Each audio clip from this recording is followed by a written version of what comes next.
partner! Welcome mga ka-Qrown to another edition of the Qrown Conversations. Medyo napapaindak tayo on a weekday, partner, dun sa ating music background. Kamusta ka Oo. naman? Eto, busy. A while, bago po kami nag-live, niloloko ko po yung aking partner na parang may narinig po akong boses ng bata. So apparently, meron po pala, yung pamangkin niya nandoon po. Tapos ako naman kanina, prior na bago kami mag-live, nag-aalaga din po ako ng pamangkin. So at least the kids make us a little bit, show our funny side in these crazy times. So yun. Siyempre. Oo, we're fulfilling our household chores and responsibilities. Wow, may gano'n, di ba? May ganon? Nakapagluto na Okay. nga ako, partner, bago pa ito eh. Pero, yun na nga, tuloy-tuloy pa rin naman ang ating coverage ng Miss Universe Philippines 2021. At syempre, mga ka-Crown, would like to thank those who have watched our previous episodes. So far, we have interviewed Jasmine Umali, Victoria, Bea, we had Keisha, Cristel, Pamela, Camille, Afia, madami na no partner. And we still have a lot of the girls lined up for our scheduled interviews. And for those who may have missed those episodes, you can still watch them on our YouTube channel. And that is The Crown Philippines. We still have interviews lined up, sabi ko nga kanina. And so please do watch out for our videos. Partner. All right, and also pala aside from from YouTube, don't forget to check on Instagram and on Facebook. That's the Crown Philippines, and of course, please do visit www.thecrown.com. As I said for the last past few episodes rather that we have already posted three profiles from of the selected Miss Universe Philippines candidates. So we had Afia, we had Nolene, and we had Mirjan. And we will still be uploading a few more before the finals. And partner, talagang it's getting tough because malapit na nating malaman kung sino ang kasama sa top 30. Totoo So, yan, partner. Pero syempre, bago po ang lahat, would like to give a shout out sa ating mga Crown Philippine subscribers. So, hello to Laika Shervo, Andre Mieles Panaligan, Setisha Jara, Magdael John Rick, Ruela Serranon, Venice Maristela, JP Onco, Ralph Abonitaria, Shai, and Ona Canilao. Thank you for tuning in to the Crown Philippines. And partner, naku, palaki na ng palaki ang ating Crown Nation. Thank you po. Thank you po sa ating bago yun 340. Crown Nation. Wow ha, meron na pala. Bakit ba naman hindi? Kasi we are already 345,000 strong on Facebook and 45,000 followers on Instagram. And sa mga hindi pa po nakakapag-subscribe sa ating YouTube channel, just click on the subscribe button and hit the notification bell para ma-update po kayo sa ating latest videos and contents. We are indeed a growing community, so please join us mga ka-Crown by subscribing and following us. Gaya nga po ng sinasabi natin lagi dito, magsasaya lang po tayo dito, weekly man or weekdays, good vibes lang po yan with your favorite queens and pageant ganaps. Partner. Okay, partner, for this particular episode, medyo we will be putting I'm putting my red mark, one in NCR and one in the north. In particular sa Isabela. So we will get to know what they have been up to. I'm very sure they have been through a lot. I mean, this is not as I said in the past few episodes, hindi ganito po ka-easy yung system wherein everything is online. Normally nasanay po tayo na face to face. But we will get to ask them about their experience in competing online and how it has been for them. And as I said, one is representing Isabela, the other one is in Makati. So please, mga ka-Crown, let us welcome Jean-Louis Abejero and Isabelle Delos Santos. Hello, mga ka-Crown. Thank you, Hi! for inviting us here. Hello. Good evening. Good evening. Thank you for inviting us. Hello. Hello. Welcome Hello, to the hello. Crown Philippines. Ayan na, partner. All right. I'll start muna with Jan. No, I mentioned that she's representing Isabela, but in specific po, it's Reina Mercedes Isabela. So, Jan, can you share us a little bit lang about what the city that you're representing? Because normally when we go to Isabela, it's in within it's the we're familiar with the main capital, but let's talk about about Reina Mercedes in particular. Yeah. So Reina Mercedes is up there in the north, and alam ko malayo-layong biyahe do. Kung manggagaling tayo sa Manila, it will take us about 10 hours to get there. And syempre mas mapapabilis kung magte-take tayo ng air flight. But yeah, Reina Mercedes is really something that's beautiful, and I'm just really honored to represent my maternal hometown. So at dito nanggaling yung roots yung mga great grandmother ko. Actually iba siya. So Mm. Ilocano yung sa mother side ko. And si Reina Mercedes actually, this is just a trivia. It's actually named after one of the queens of Spain. So, queen consort ni King Alfonso. And Mm. Reyna, no, Reyna Mercedes. So, sana maging Wow. Reyna tayo. And then, pala, yung Reyna Mercedes, it's actually one of the top corn producers in the Philippines. And we actually have the largest corn processing plant based sa Reyna Mercedes sa buong Southeast Asia. So it's really exciting to represent my hometown. Ang saya, no, partner. Sana makapunta din tayo, makabisita tayo dyan kapag pwede na. So, very Yeah, actually, hopeful, diba? how very hopeful. Actually, I've been to Isabela before, but syempre, alam mo yon, actually, isa sa mga favorites, isa sa mga most memorable yun sa akin kasi syempre, sabi na nga ni Jan, sasakit ng slight ng likod mo if you're in the bus kasi nga it's 10 to 11 hours, but the trip was worth it naman. So I think that there's a lot of cities, a lot of places in the Philippines that has yet to be discovered talaga. Before we ask more questions from John, let's go to Isabel, to Isa, because Isa is actually representing Makati, and I think Makati, as we all know, is the financial capital. Okay, mukhang nagkaroon ng konting problem. Ayan. I think we're just asking Isa. Ayan. Sorry, you got Yeah. disconnected on my end. I'm sorry. You were It's okay. saying, Alexa. Yeah. I was saying that we all know Makati is actually the financial district of the financial district. But I want you to know from your part, what actually pushed you to go and compete in Miss Universe Philippines? Okay, so well, it has always been a dream of mine when I was young to join beauty pageants. And when I was a child, I created this vision board, and that vision board had a statement, and that statement was to create a positive impact in the world. So, yun, parang it's very general, but I know that through Miss Universe Philippines, I will be able to make that vision into a reality, which is why I joined Miss Universe Philippines 2021. And partner, actually, she has a big shoes to fill in because last year's representative, si Ivana Pasis, was also part of the semifinalists. So I think we'll get to ask them the pageant proper later on. So if you have questions, partner, I give the floor to you.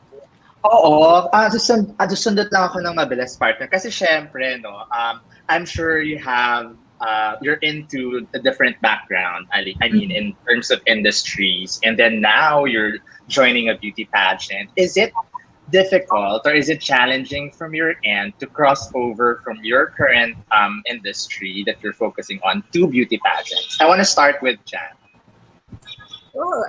So just for a background, no, I'm a Christian and I actually work in church. So medyo pinrocess ko din talaga bago ko sumali.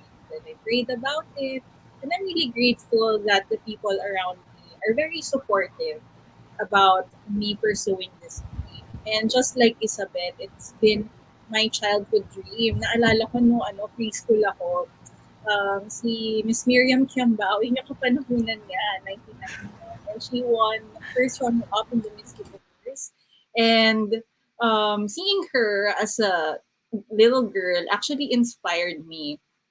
And she's been talked about. Pero, syempre, nung bata ko, hindi ko pa masyado napaprocess kung anong impact meron yung pagiging beauty queen. How you can speak to people and they would listen to you and you could actually be a voice for something that you value. And noong time na yun, it was just an impression na, wow, she's very regal, very classy, and very beautiful. And I would want to be someone like her. So, bata-bata pa lang ako talagang, mahilig na ako magsuot ng heels. I think around 4 years old, naka-heels na ako nun. But yeah, coming from church, kasi I've been doing videos then, and siguro malaking tulong yung naging setup natin during this pandemic. Because now, joining this pageant, it's really heavily digital. And as a communications officer in our church, syempre, medyo equipped ka na rin talaga when it comes to producing videos or how to do production and write things, how to speak. And siguro to me, being in this competition just means that I have another platform to express the things that I value. And it really gets me excited. Syempre, I'm one of the new ones in the pageant industry. Although I joined Miss Philippines Earth 5 years ago.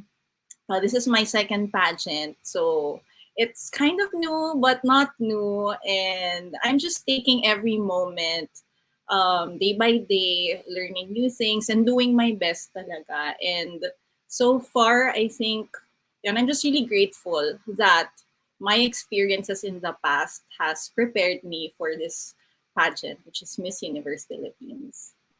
So how did your like church, the organization took it when they learned about you joining Miss Universe Philippines? Alam mo, at first, hindi ko talaga sinabi muna. Kasi di ba, alam mo yung feeling na when you start telling people about the things you plan about and it does not materialize, parang feeling ko baka ma-pressure ako to explain. So I was just praying and I was just preparing. And then, ayun nga, nung nalaman na the top 100 news broke out, edi syempre, people will start tagging you. And then you get mentioned sa mga stories. So, that was the time when I felt like it was the moment where I should start talking to my boss and the people in the office. But definitely, my family knows about it naman. And some friends from the staff. And then again, I'm just really grateful because I told them that this is something that I have always had in my heart. And this is just once in a lifetime thing that you would want to fight for it. And I'm just really grateful lang din talaga. I'm thankful to God and to the people who have supported me, especially dun sa church namin. Alam mo, totoo yun, partner, no? Minsan talaga, yung hindi mo na, pa-secret lang muna. Tapos kapag game na talaga, todo na, tuloy-tuloy na to. Sige, how about you, Isa? How is it, I mean, is it challenging crossing over to beauty pageants? Actually, I have the same background as Jan. So I'm also coming from a Catholic community or like a Christian community. Plus, I am a corporate employee right now in a multinational. So talagang wala akong experience or like background on beauty pageants. So initially, actually same as Jan also, walang nakaalam that I applied. So I didn't tell anyone. I just applied. And then I really didn't expect people to support me in this. As in, I just really joined on my own. And I'm so happy that they're all supportive, including my company and also my community. I thought it was challenging for me to transition from my background to the beauty pageant industry. But surprisingly, and thank God, they're also very supportive of this transition. So, yun, I thought it would be challenging, but surprisingly, it has been very heartwarming. Yun nga, they're very supportive. Yeah, medyo cutting in and out lang, no, Isa. But what we got from there, partner, is very supportive. Siyempre naman, as always, yung ating mga significant persons, especially in in the workplace and our families, definitely. And nakaka-boost ng ano yun, ng confidence, partner, di ba? Parang lalong mas go and push todo na ito because everyone's behind us. Partner. All right. I just want to ask a follow-up question because one of the sacrifices that both of you had to actually do is to temporarily leave the careers that you are in. And in Isa's case, she actually mentioned she works in a multinational company. And I know, Isa, based on your bio, you're actually an HR practitioner. So I just want to know if you and actually Jen have thought about what is at stake, because of course you can come back if you actually did not make it to the finals. Pero syempre, in these uncertain times, you both are lucky to have a job, and some people actually don't have a job at this point. So I just want to get your perspective from that, Isa. Okay, so if ever I do get to um like if ever I do get to the top 30 and I will have to go on leave with my work, actually, I realized with that scenario, I really love what I'm doing, this beauty pageant experience, because I'm willing to leave my corporate job if ever I'm given that opportunity. So it goes to show that, okay, I'm pursuing what I love. Then, I, in this scenario, if I go to the top 30, I'm still gonna pursue my current track right now, which is of course HR, and my company is very much supportive and willing to welcome me with open arms, no matter what the situation is. So I'm also very blessed and happy that um, right now, given the current pandemic, I am given this opportunity to have a job and there. Yeah, and I hope to help people also during this time of the pandemic, given that I'm HR. So there. Jen, what about you? Alam mo, if there's one thing that I learned joining this pageant is no man is an island. Talagang pag sumaba ka dito, hindi lang ikaw eh. Talagang kasama mo yung mga taong nasa paligid mo rin. So I've seen that with my family, my friends, and even my workmates. And I'm just really blessed that when, of course, the news broke out and that would mean that I would have to focus on this, we had a conversation in the office and I endorsed a few things. So I'm really grateful that there are people who would show support sa office by means of covering for you. And I think I would also do the same if I had a workmate who is pursuing a dream, or, for example, on a maternal leave, I would really go out of my way then to help them. So ngayon ko talaga na-feel yung pasasalamat sa mga tao sa paligid ko. And to be honest, I feel like it's something that I don't deserve because definitely hindi ko naman sila sinasakuran for doing these things, no? Pero hindi ko makikita din yung grace ni Lord na naglalagay siya ng mga tao sa paligid natin for a purpose. And we are always together. We're always bound together. Na kapag may ginawa tayong isang bagay, it will always have an impact with other people. And I'm just really grateful that when I said yes to joining this pageant, they were also willing to say yes with me. So thank you sa mga ka-workmates ko and my family and friends.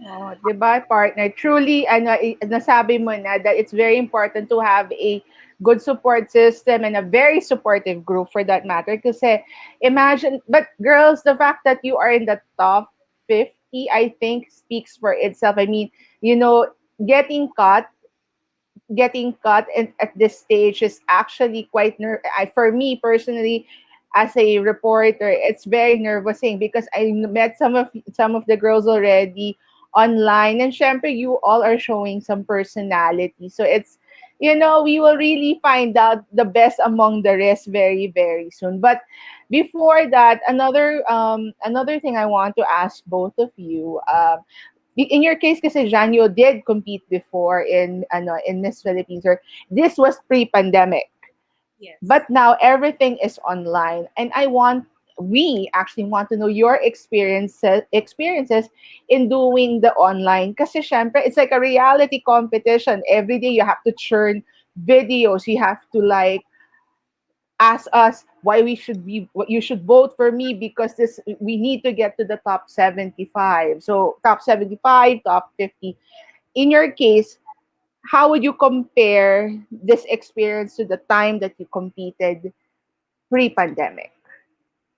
Oo, Jan. definitely, napakalaki rin ng mga pagbabago. I've seen how the online sphere can change in a span of a year and what more yung 5 years na difference. And naalala ko dati nung sumali ako ng Miss Philippines Earth, it was largely a physical competition. You would have to be in one place together, you meet all the girls, and then syempre magsasashay kayo down the ramp.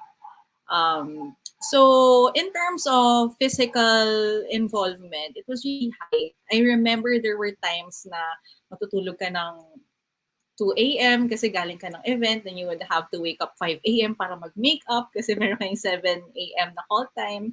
So mga ganong bagay. Pero ngayon, syempre, that's kind of off the table for now because we are heavily digital. And I have seen how marami sa mga women in our batch really have the advantage when it comes to yung PR publicity because they've been a while. They've been there in the industry for quite a while. And I'm coming in here, bago lang ako. So siguro sa akin, it's just my security. I am just secured with who I am. And I feel like I don't really have to compare myself with other people. Definitely, they have their strengths, they have their advantages, but I also have mine, and I embrace it. So may tinatawag silang, may mga nakikita kasi ako sa TikTok. Ito yung mga dark horse na bets nila. And sometimes I get included, which is alam mo yun, it warms my heart that there will be some people who would also see other women like me and appreciate what we bring to the competition. So for me, again, I am secured with who I am. I understand while being very public has its advantages. I also believe that I am doing my best in every way and manner that I can. And where it matters, I really give my all. So, sana mapanood niyo po yung mga other challenges namin before. And we are actually working on the, as we speak now, we're working on the tourism video. And I'm just really excited to showcase what Reina Mercedes has. We'll Isa, definitely check those videos. Pero partner, ano ko lang doon, kasi syempre, no, with all of these challenges, it's still anyone's game, di ba? Kasi di ba yung kay Revia nga last year, dark horse coming from behind, di ba? And then biglang bumulusok. So, we never know talaga, especially na we know yung caliber ng ating mga Miss Universe Philippines candidates. Sige, sorry partner to cut you. No. And in addition, before I let Isa answer, no, to just point out that both Jan and Isa have actually are actually being noticed because the past challenges they have been in the ranks.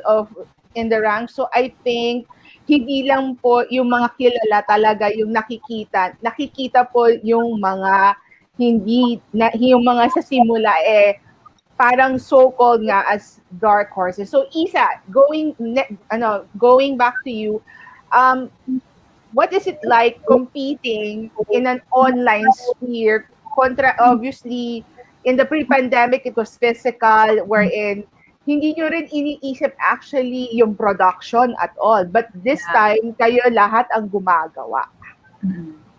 Okay, but before I speak, can you hear me? Okay, hopefully the Wi-Fi aligns with my question. Okay, so this is actually my first pageant my whole entire life. So I haven't tried the pre-pandemic type of contest. So joining now in the middle of a pandemic is definitely challenging. So other than it being my first time, I really had to create my team from ground up. So actually how I did that my makeup, I just contacted my makeup artist, and then yung makeup artist ko na yun connected me with people in the industry already. So yun, number one, it was definitely challenging creating a team, especially that it's my first time and I'm independent. So yun, definitely that's challenging. The second one, in a pandemic, most of the time we're just at home. It's hard to, come up with these requirements in a short amount of time with limited resources. So talagang ibang level of challenging siya. But to be fair naman, it's been really fun, and talaga it developed our grit if we really wanted this. We had to make it work. And then the third one would definitely be, of course, it's my first time and it's in a virtual format. Like what Jan said, it's really challenging competing alongside very beautiful and empowered, experienced women. So yeah, actually I can relate to Jan also na I'm just really enjoying this journey, just being myself, um, and just being myself. And then I feel like naman if we just embrace ourselves and just enjoy this journey on our own, I mean, by being our true selves, we will shine in our own ways. So yeah, that's how I'm enjoying this virtual competition. Just really enjoying. And not bad for somebody, partner, because Isa actually has a background on improvisation theater, which we will get to know a little bit later on. A partner. Mm-mm. Oo, partner, kasi since nabanggit din naman ni Isa about her getting a team or helping her to prepare, syempre kami, we're curious to know about your training and more of your preparations. Meron ba kayong focus area on your pasarela, on your Q&A? The gowns, definitely, di ba inaabangan natin yan, partner? How are you preparing or training ngayon pa lang? Jan? Ako sa personal walk ko, even before I joined this pageant, I know na yung position ko when I join is I'm coming in without anything. Like, this is something that would require a lot of your resources and connections and experience. And these are things that I feel like I didn't have going into the pageant. But you know what? I'm really grateful kasi I know that God has prepared the way before me. Yung mga taong na-meet ko in the past, yung classmate ko, actually siya yung tumutulong sa akin mag-produce ng mga videos ko. And he actually has a creative agency right now. So, si Pixel Lens. And even makeup artists, these are people that were brought to me through connections. And I'm actually grateful for the designer sa evening gown. We have Gian Lasala, and I'm really thankful because he sponsored for me sa evening gown. So I can see how when you take a step of faith and you just dare to dream and be bold enough, the next things will follow. It will follow. And I'm just grateful that God has me covered in this.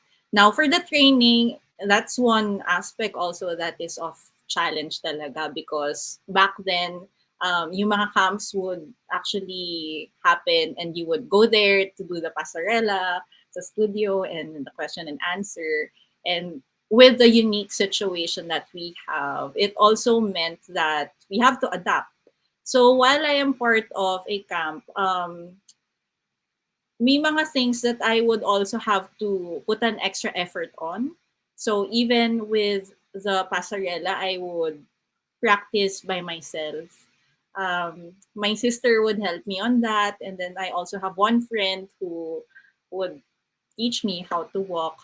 But essentially, when it comes to pasarela, I wanted it to be a walk where people will see my essence kung sino talaga ako as a woman. And I'm a very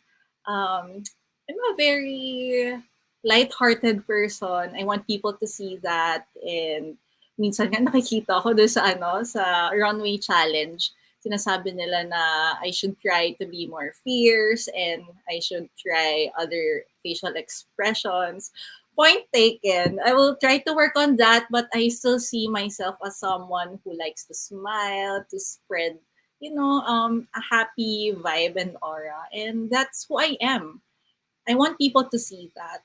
And question and answer, I love reading, which has worked well for me because definitely kung ano naman yung input mo sa sarili mo, yun din yung ilalabas mo when time comes. And it's just how you would package or deliver your answers that would define how good you are. So ngayon, that's one aspect that I'm also working on. But I'm definitely grateful for our camp. I'm part of KF and my sister, my friends who has been helping me and training me in this journey. Yan. Nakaka-excite, no, partner? Kanya-kanyang diskarte talaga kasi because of the current situation, no? How about you, Isa? How's your training and preparation? Okay, yung preparations ko, ma-visualize ko siya as someone na tumatalon sa airplane. Tapos, as I fall down, dun ako gumagawa ng parachute. So, para talagang ground up ko talaga siya ginagawa. So, in terms of like, yun nga, I contacted my makeup artist, and from then on, he connected to coach, photographers, so, yun, little by little, day by day, I'm able to come up and build team on my own. So for Q&A, yun, I've been practicing every day. So yun, talagang gusto ko kasi yung Q&A ko. Actually, yun ang focus area ko talaga, Q&A. I want to ensure that I'm able to deliver and be clear with my answers. Sa pasarela, okay, sa pasarela ko kasi wala pa akong pageant experience. Siyempre, yung lakad ko, very ordinary person lang. So, like dyan, yung mga, may nakikita din ako mga comments from my pasarela, yung runway challenge na parang, actually, nagtapot pa ako sa Twitter na parang, wala, sobrang funny, parang siga daw ako, medyo relax ko daw shoulders ko. So again, point taken kasi talagang kailangan ko talaga ng practice. Hindi pa ako nakapagkuha ng pasarela coach noon. So, ano talaga siya, talagang sariling sikap. But yes, right now, may pasarela coach na rin ako. So hopefully, ma-improve na rin yung pasarela ko. In terms of like the designers, I've also took a leap of faith. So before I would reach out to mga designers, and now they're reaching out to me na rin to help me. So I'm really grateful for that na God provides through the different people who approaches you. So yun. And then what else pa ba? Preparations. So yun, more of like the designer stylists, they're very generous with me right now, and I'm really grateful for that. Yung trading, yung focus areas ko talaga would be Q&A and pasarela. So yun. Oo, kasi partner, di ba, no, kahit na magaling na tong mga guests natin for tonight, pwede na talagang isaba kahit bukas na. You can't really be complacent because of the caliber of all of the candidates, di ba?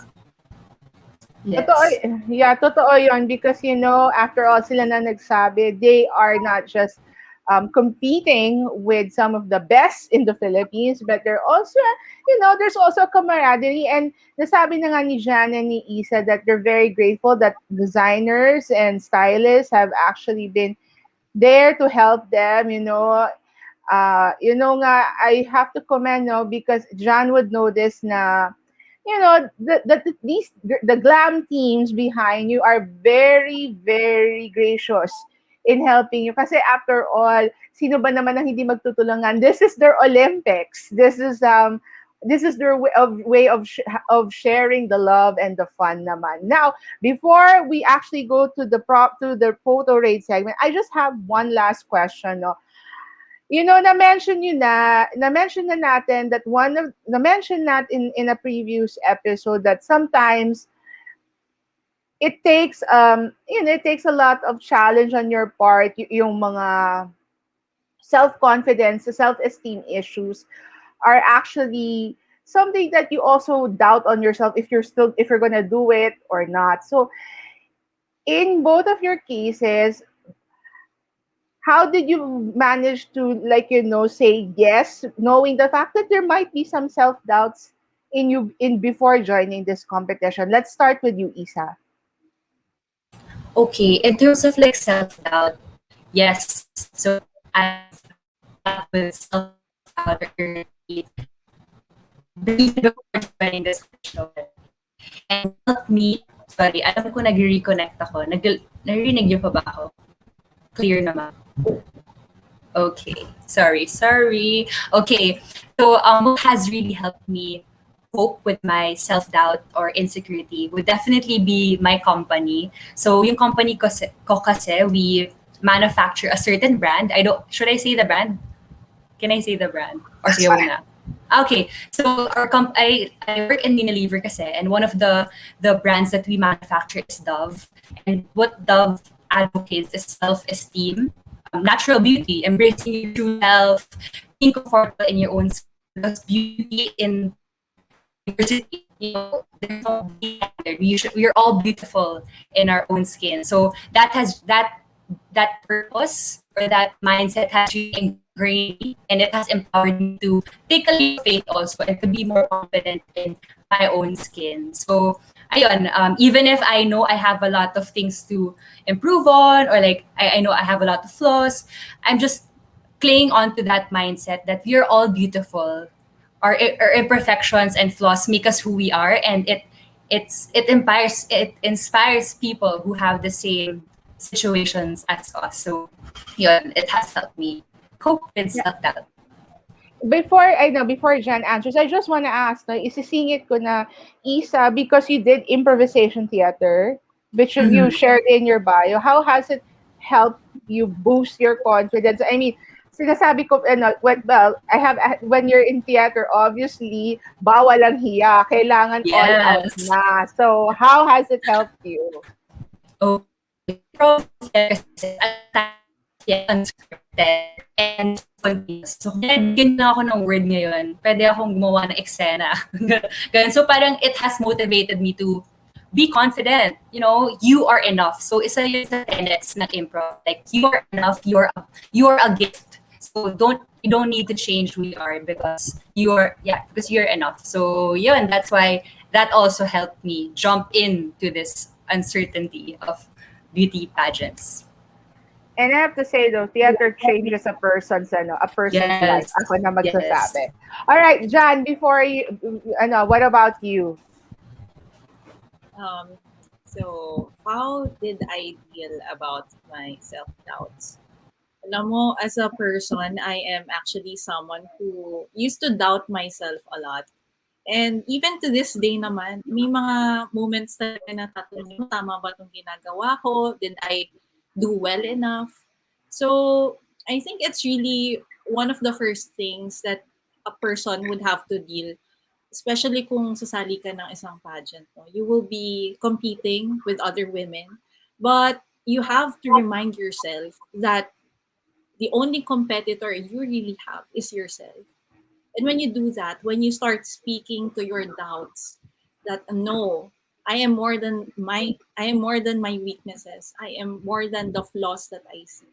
And you start looking at who you really are and be in tune with the things that you value. I would always love to talk about the things that I value. And when I stop thinking about myself, that is the only time that I have more headspace to think about the things that I can actually give and contribute. So, sinabi ko talaga yan sa sarili ko no, na pag sumali ako dito, I am a voice for something. I am standing for something. And I am not standing for the weaknesses that I have, although that's part of me. But I am more than these things. I am someone who likes to make an impact wherever I go. And alam ko, medyo tunog tunog pageanty. Pero that's really true to who I am. Actually, prior to joining this pageant, I have been speaking to women, doing personality development in different communities. Actually, yung isa doon is I got invited to, if you know CCT, Center for Community Transformation. So, itong community na to or organization, it's an NGO. They actually um, have this, parang siyang parang orphanage, ganyan. So, it's like an institution for former street children, and I was invited to teach them how to walk, how to stand like a lady, like a princess. And for someone who has always been feeling less of myself, it's actually a great reminder. Because when you start teaching people or preach something, you also have to believe what you are saying. So, bago ko siya ituro sa ibang mga tao or preach about knowing your worth, I would always have to tell myself that I am precious, I am worthy, and my personality or who I am is not based on how I perform. 'Di ba? Yung value naman natin and yung dignity natin, yung purpose kung bakit tayo kinreate dito sa mundo. It's really beyond our performance. And kahit ano pang sabihin ng ibang tao sa'yo, if you know who you are and how valuable you are, 'di ba? You can walk even to the face of the people who bash you. And you will still be secure with who you are. So, yun yung reminder ko talaga sa self ko every day. Diba? Kung sino ko. And like Isa, it's just really important to embrace that. Totoo yun. Very heartfelt and and inspirational, no, parte yung statements ng ating mga guests for tonight. Pero hindi pa rin tapos naman mga ka-Qrown and partner ang pag-uusyoso natin sa ating mga guests. And ladies, what we did in the last few days was to check up on your Instagram accounts lang naman ng konti. And we will be flashing a couple of photos that maybe you can share some fun bits or pa-behind the scenes of those photos lang naman ng konti. So, this is what we call the photo read segment na inihanda natin para din sa ating mga Qrown. So, Direct, let's load the first photo. Ayan. So, this is from Isa's IG. Isa, can you tell us more about this one? Okay, so this photo was taken in Japan. Wow, di pa sure. Yes, Japan. And grabe na, actually looking at it now, natatawa ako kasi ito yung mga suot nila, napaka parang summer, pero kami lamig na lamig. So, yun, it's with my sister. So we were just strolling here. I forgot na kung anong place to. But yeah, this was taken in Japan. And I love Japan, as in I want to go back there after this pandemic. So yeah, that's the BTS of this photo. Ang saya. Super close ka with your sister. Yes. Alam mo, mas naging close pa kami in this pandemic. Since yun nga, we were all forced to stay at home. Mas naging close na kami. Mas naging besties kami. So yun. Actually, ang funny kasi agwat namin is 10 years. 10 years. So yun. Ang laki pala ng agwat. No? Pero how did she react when she learned that you're joining Miss Universe Philippines? Actually, she learned like everybody else sa top 100. So, walang nakaalam talaga. As in, sila din mismo parang, tumali ka! So, yun, naman niya. I'm super happy and supportive with my journey. Yun. Yeah, ang saya. Well, thanks, sis. Naki-sis. Okay. Sige, thank you, Isa. All right, Direct, let's load our second photo for tonight. Ang saya naman ito. Nakaka-excite. There, from Jan's account. Jan, can you tell us more about this photo? Okay, so I paint and I love creating beautiful things talaga. So, this was taken at Versailles Palace, which is here sa may Daang Hari. And I was actually conducting an art workshop with a friend.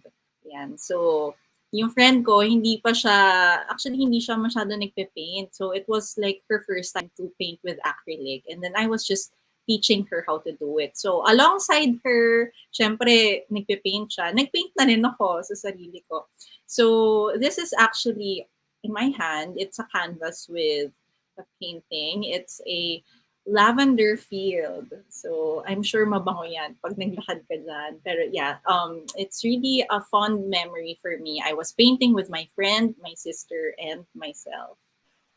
Ang saya. Ang ganda, nakakaingit naman na may marunong mag-painting, no, partner? Anong normally subject ng paintings mo, Jan? Recently, I've been painting a lot of abstract expressionism na artworks, which means it's more, hindi siya talaga yung figures na ma-recognize mo. It's mostly a highlight on the colors that you use, the strokes, and your textures. But before that, alam mo yung pinaka-close talaga sa heart ko is portraiture. I love painting women. So dati, I've been focusing on realism. So, mostly yung mga paintings ko, mix siya ng sorry for the terms, it's very artsy, pero realism, so we understand na kung ano yung nakikita mo, nagigets mo siya, Ah, yung figure niya. But my approach is more impressionistic. So, kung kilala niyo si Vincent van Gogh, di ba makikita mo yung mga strokes niya, ng paintbrush niya. So, ganun yung approach na gusto ko. It's very raw, not polished. And it's really nice kasi to me, painting people is like recognizing that each person is different. Diba pag tayo sinabi natin na, kunyari sa mga COVID cases, we have 18,000 cases na naman sa COVID. Pero to me, I see people beyond numbers. Talagang I see them as people with stories, people who are unique, and people with purpose. So I recognize that every time I paint a portrait, I am painting this person and I am making this memory of the person eternal. Kasi hindi mo naman, di ba, yung moment na yon, it will be framed there forever. And it will go beyond the years of the person kahit na wala na siya dito sa earth. Andiyan pa rin yung person niya, seen and appreciated. ang galing. Ang ganda, no? Partner, sana tayo din. Kaya natin gawin yan. But anyway, sige. Thank you, Jan. Ha? Sige. Direct, let's move on to our third photo for tonight.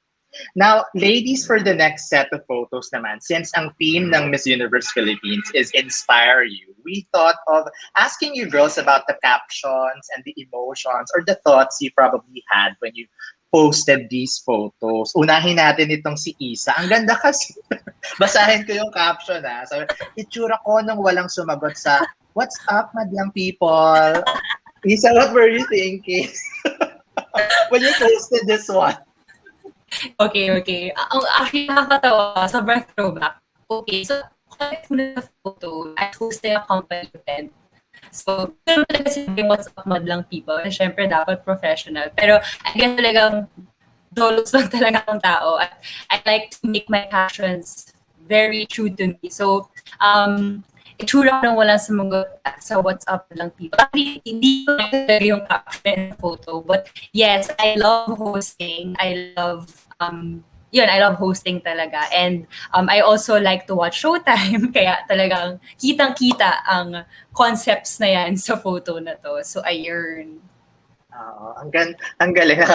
Ang light lang, no? Pero alam mo yun, may mapupulot tayo dito eh. Kasi parang when no one seems to hear you or listen to you, either you speak louder or you put it into action, diba, no, partner? So, ayan. Sige, thank you, Isa, ha, for sharing this light, behind the scene of the caption. Sige, thank you. And let's move on to the next photo for tonight. Kinakabahan ako. Wala ko masyadong photos sa Instagram ko. Ano kaya yan?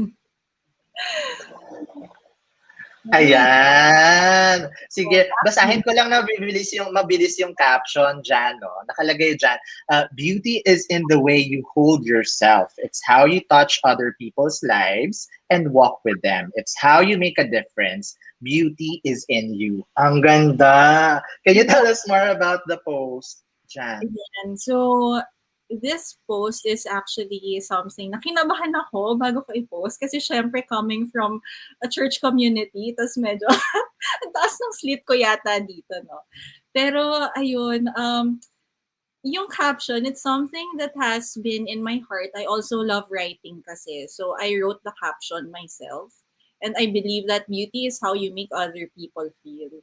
It's more than you being the diva or someone being adored by many, but it's actually how you touch other people's lives, and I live by that.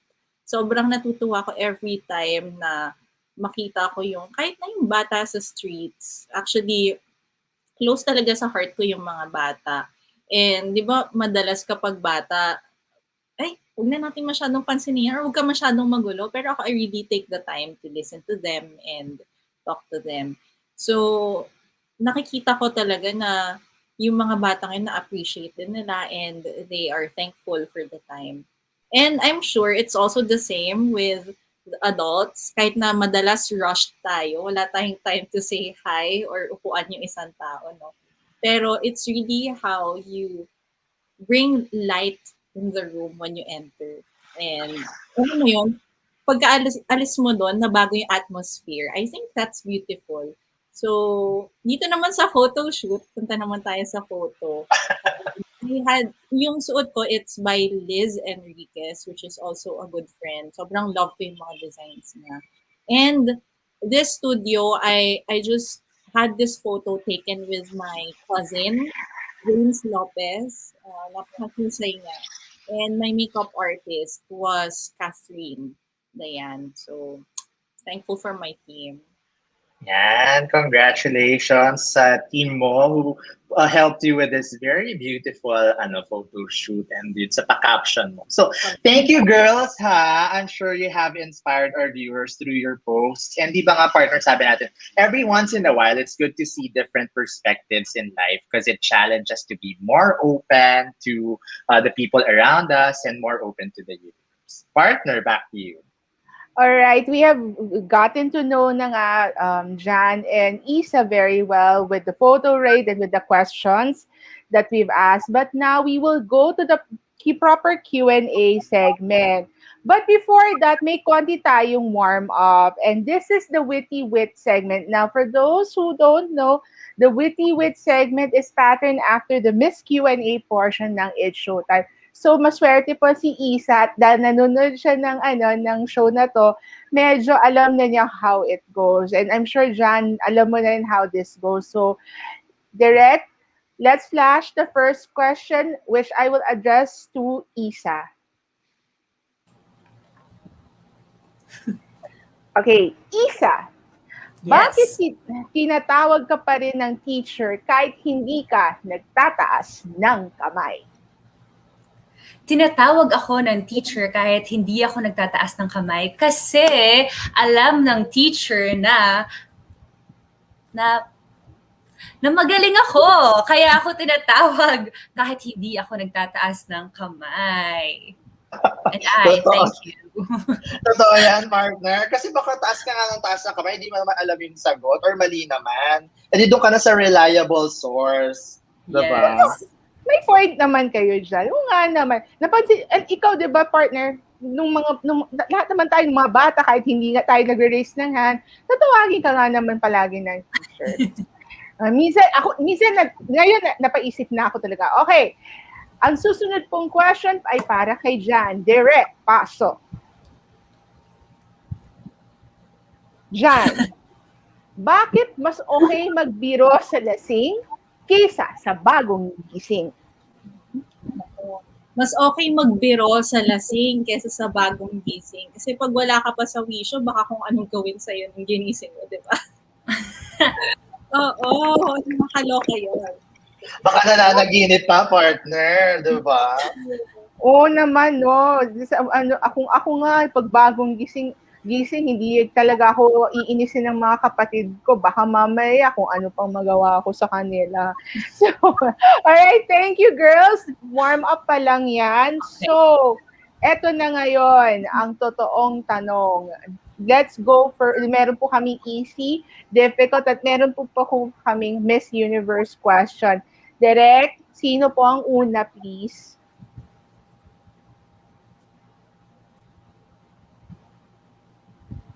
Ayan. Kung hindi po ako nagkakamali, ang tanong pong yan ay kay... This is for Isa. Ayan, para kay Isa. Alright, Isa. Building confidence has always been a challenge for many. In your respective field, how can you help in boosting someone's self-esteem? Okay. So actually, I've kind of shared this earlier. As mentioned, I work in Unilever. So the brands that we handle would be Dove, Cream Silk, Tresemme. It really empowers women or children to embrace themselves and to be conditioned for greater. So in my respective field, I'm able to help boost someone's self-esteem through our brands. So for example, for Dove, we have this self-esteem program that we do every year. We go to public schools to give educational programs to young children on how they can become more confident in themselves. So this work allows me to boost and allow young ladies to be more confident and to love who they are despite their flaws and imperfections. So this allows me to boost someone's self-esteem. Totoo naman yon, 'di ba partner? Because sometimes yung mga products natin, the products that we buy, is actually, there's always a story behind that. All right, next question is for Jan, direct. All right, Jan, if you were given a chance to make a social media campaign on communication skills, what type of campaign will you use? If I were given a chance to make a social media campaign on communication skills, I would actually want to challenge people, not to elevate their communication skills, but their motivations behind what they are communicating. I believe that communication is something that is very important in our society and even our families and relationships. Even down to the simplest things like talking to your brother or talking to your workmate. And I have seen how, even though one person may be very eloquent or very skillful, it still boils down to how we relate with people. So if I were given a chance to make a campaign about communication, I would want to touch on the heart behind communication. Ayun nga naman. Sometimes it's not really just about a simple campaign. It's also something about, where the story comes from. All right. Now we go to the difficult part of the Q&A. So we'll go back to Isa. Isa, direct. All right, Isa. This is in relation to improvisation theater. In your own opinion, when is theater a form of activism, and when is it a form of entertainment? Okay, so other than improv theater, I've also enrolled in PETA. And what I've learned from PETA theater and from our great teachers there, hi to Sir Gerard and Miss Mean, is that theater, they use their platform or their stage not just to entertain. It's really for educating people and raising awareness on social issues and to really, elicit certain emotions and to help people go for that cause for go for certain causes. So if to answer this question, theater is really more than just entertainment. It's a form of raising awareness and raising certain issues. And for me, that is not activism, but it's artistry. So there. Agree And tayo dyan, partner. No? Kasi syempre, I think any form din naman of performance conveys a message. May it be a light or a strong stance, diba? Even entertainment has the message to influence. ano nga, Agree. and yeah, and totoo, entertainment now actually is also showing awareness. I think the films, the shows on television speak for itself. Thank you, Isa. All right, let's go back to Jan, direct. Okay, partner, you may want to ask this question. Yes, sure. All right. So, Jan, social media has been a powerful tool in the past years, but has been weaponized. As a beauty queen, how will you convince people to use it for social good? Social media definitely is one of the most powerful things in the world today, and it can actually create a change. And we can always create a change for good or for bad. So as a beauty queen, I would like to be an example to people. I would want to lead by example in the way that I would use my social media platforms by creating awareness for the things that I value. We have seen how the Afghan women need help now, and even the Afghan people. And I've seen how it's a tool where we could actually inform and educate people. So I want to lead by example more than just telling them that you should be this or that on social media. I will do my part to make it a tool for good change and to actually make a difference in the world. Wow. Ready na to for Israel, no, partner? Itong ating mga guests for tonight. Parang maning-manina sa kanila, mapa-easy, difficult, witty-wit, wala lang. Diba? Yeah, totoo. But wait, there's more. And I believe we have another question. This time, this is the Miss Universe question that we have picked. This was actually asked back in 1990. Your question: if you were a judge tonight, who would you vote to be the Miss Universe and why? I will repeat. If you were a judge tonight, who would you vote to be the Miss Universe and why? Isa. If I were a judge tonight for Miss Universe, I would definitely vote for the Miss Universe who is fighting for the causes of Miss Universe Philippines, or may it be in the Miss Universe organization. I want a Miss Universe who will stand for the people who have no voice, who will represent those who are not represented, and who is passionate and is empathic about people who would want to be to be heard. And that would be my Miss Universe. Jan. If I were to judge tonight and choose one woman to be the Miss Universe, I would choose myself. Joining this pageant means that I am standing for who I am. I am representing my kind of beauty. And I am also someone who has the heart for other people. And I believe that the heart is one of the many things that is most important when you join Miss Universe. It's going to direct, it's going to be your compass as you fulfill your responsibilities and duties as the Miss Universe. Masasabi ko na ba talaga ito? Sinabi na ang aming director, mic drop na. Mic drop na po daw kayong dalawa. Alright. Okay, as much as we want to go on and talk to Jan and Isa, we will have to let them go in a little bit. But before that, may isa kami. May final question pa. Actually, this question is always the same question we ask our guests every time in this show. Jan, Isa, why should you be the next Miss Universe Philippines? Jan, let's go to you. Pwede ba i-copy-paste ko yung sinabi ko kanina? Well, I said almost the same things, but sige.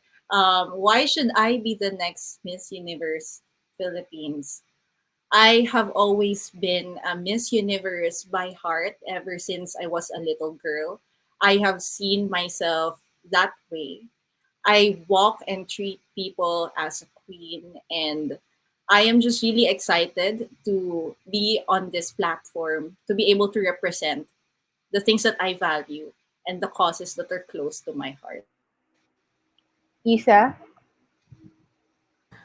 Okay, so I should be the next Miss Universe Philippines because I am a person who represents ordinary people who are pursuing their dreams in the middle of a pandemic despite having no pageant or modeling experience. And I want to give that hope to the people today, especially during this pandemic, where you can continue to dream and go after your goals and vision and purpose in life and not being let down by the challenges or current circumstance that you're in. And I want to be that voice to Miss Universe Philippines 2021. and with that wraps up tonight's conversations. Partner, Yes, thank you, ladies, for letting us know more about you and inspiring us through your stories. And before we let you go, we will give the floor back to you kung meron kayong gustong pasalamatan or i-promote, especially your social media accounts and how can they vote for the next challenges. Jan? Unang-una sa lahat, maraming salamat, Alexa and Christian, and kay Direk. And thank you, Isa. This is the first time that we join in one room and get to talk aside sa mga orientation. And I'm really just grateful to God, my family, my workmates, the team who has been helping me throughout this Pixelens Creative Solutions, Liz Enriquez, Gian Lasala, and James Lopez, and si Catherine Dayan. I also want to thank everyone who has been supporting me. Nakakatuwa, and I'm just really touched yung mga gumagawa ng TikTok accounts and TikTok videos to support me. Thank you for all your prayers, support, and you can also show some love by voting me on Miss Universe Philippines app. I am Jan Luis Abejero, representing Reina Mercedes Isabela. And my account, my IG account is Abejero Jan. It's ABEJEROJAN. Isa? All right. So thank you also to the Qrown Philippines for inviting me and Jan today. I really had fun. And thank you, Miss Alexa, Sir Christian, and Sir Jonathan, mic drop, okay, director, for having us here today. Super enjoyed. And for allowing us to show ourselves to the viewers right now. I also want to thank all my friends and family who have been supporting and praying for me in this Miss Universe Philippines journey. If you also want to continue seeing us in the journey to top 30, please vote for me and Jan on the app. And yes, and please do continue to pray for us. And yeah, if you want to catch me on social media, I'm on Instagram. It's at Isadelo, ISSADELO. Or you can just search my name, Isabelle Delos Santos, and catch us with our updates regarding Miss Universe Philippines. And once again, thank you so much for having us. Super appreciate it. There you have it, mga ka-Qrown. And thank you again to our 345,000 followers on FB and 45,000 followers on Instagram. And sa mga hindi pa po nakakapag-subscribe sa ating YouTube channel, just click on the subscribe button and hit the notification bell para ma-update kayo sa ating latest videos and contents. Partner! Yes, and please don't forget po to check the website www.thecrown.com. As we have been saying, do please support your candidates. We have been posting selected profiles for you to get them for you to get to know them more. And of course, yun nga po, thank you for those who have been watching these episodes, and please continue to vote for your favorite candidate to the top 30. Malalaman na po natin, malapit-lapit na ho. I mean, lahat ho tayo, we are on the edge of our seats to find out who's gonna make it na talaga. And the competition is just heating up. And without further ado, good night. See you all in the next Qrown Conversation. Thank you, mga ka-Qrown. Stay safe. Thank you, ladies. Good luck. Thank you. Bye-bye.